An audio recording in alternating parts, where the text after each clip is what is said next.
এই সভায় উপস্থিত এই অঞ্চলের সন্তান 5 তারিখের সরকার পরিবর্তনের পূর্বে তাকে ধরে নিয়ে গিয়েছিলেন। তিনি ঢাকার কাশিমপুর কারাগারে ছিলেন, আর আমি ছিলাম কেরানীগঞ্জ কারাগারে। সুস্থ অবস্থায় পুলিশ নিয়ে গিয়েছে। যখন বেরিয়ে আসি তখন আমার পায়ের আঙুল আঘাতপ্রাপ্ত ভেঙে গিয়েছে।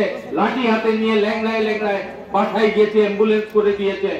সেই নির্বাহী কমিটির সদস্য আপনাদের সন্তান, এখান থেকেও তিনি নির্বাচন করেছেন, হাজী মুজিবুর রহমান মুজিব।